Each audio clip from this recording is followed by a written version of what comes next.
Lesson 10, exposure modes. All cameras have a selection of exposure modes. This is what regulates how much light comes into the camera and affects the sensor to make a picture.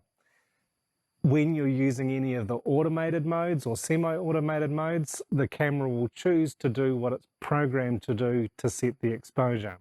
When you're using manual mode, you're in control of the settings and can manage the amount of light that is going to create the exposure that you want. Learning about the various exposure modes on your camera will help you understand better how your camera makes a picture and what you can do to control the way your photos look. This is an introduction lesson. I'll touch on each of the different exposure modes, and then in the upcoming lessons I'll go into more detail. My camera is set to manual mode most of the time because this mode gives me the most control over my exposure settings. And when I learned photography, I had no option. My camera didn't have any auto or semi-automated exposure modes. I had to learn to adjust the aperture and the shutter speed myself, and the ISO was governed by whatever roll of film I had in the camera at the time. When you use manual mode, you need to read the amount of ambient light and then adjust the settings of the exposure triangle to get the exposure you want. Every modern camera has a built-in exposure meter, so you can use this to read the amount of light and then determine the settings that you need to use.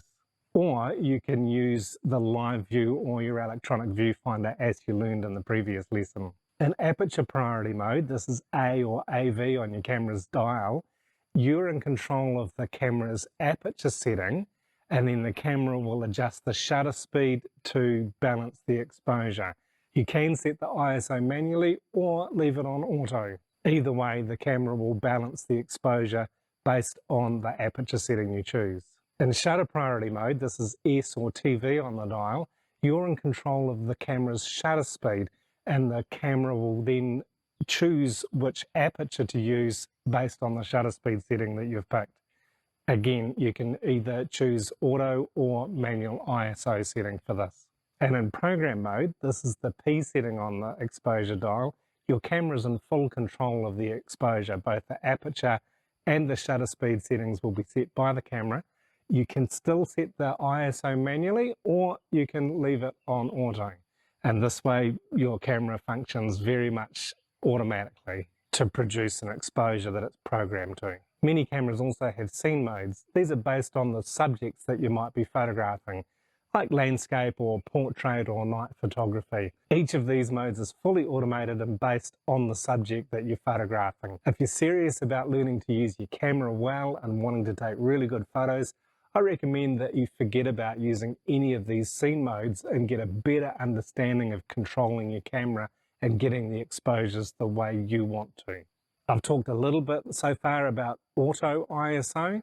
This is where your camera chooses the ISO setting. I prefer never to use auto ISO because you lose control of your exposure settings again. And with ISO, if your camera sets it too high, this is going to cause problems with digital noise and quality levels in your images. So I always keep my ISO controlled manually. Lesson 10, practical exercise, choosing an exposure mode.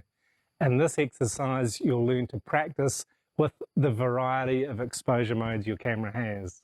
Choose a static subject and a moving subject somewhere outdoors and set your camera's ISO to 400. For each subject you photograph, make some interesting compositions. Take some with wide angle, take some zoomed in a bit closer. Think about how you're holding your camera and everything that you've learned so far that goes into making a good photograph. For each subject, make 2 or 3 interesting photos from different angles. Think about your composition, vary your focal length as well. So some where your zoom is very wide and some where you're zoomed in so you're going to be closer. Start with your camera set to program mode and then use aperture priority and shutter priority and then manual mode as well.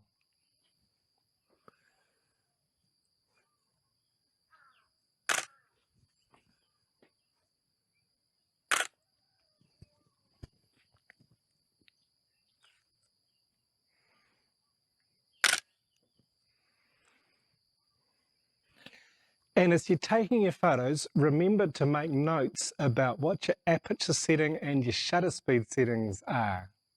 And in some photos, make sure that you've got at least 1/3 of your composition where the sky, the open sky, is behind your subject.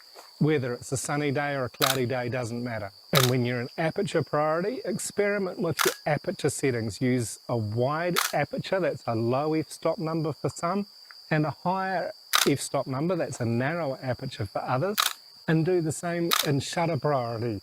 Adjust your shutter speeds to faster and slower as you're experimenting and taking photos. And as you've got time, repeat this process with a moving subject or a variety of moving subjects. And when you're using manual mode, look carefully at both your monitor or through your electronic viewfinder and look at what the exposure meter is showing you on the readout. And as always, compare your photos on the computer, have a good look at them, look at the notes that you've made, and don't forget to save 2 or 3 of them to your favorites folder. The main points in this lesson are: all modern cameras allow you to choose different ways to control your exposure. You have the most control over exposure in manual mode. In any auto or semi-auto exposure mode, the camera makes the choice of exposure. Practice this to improve your photography. Review your photos and think if they would look better if they were brighter or darker.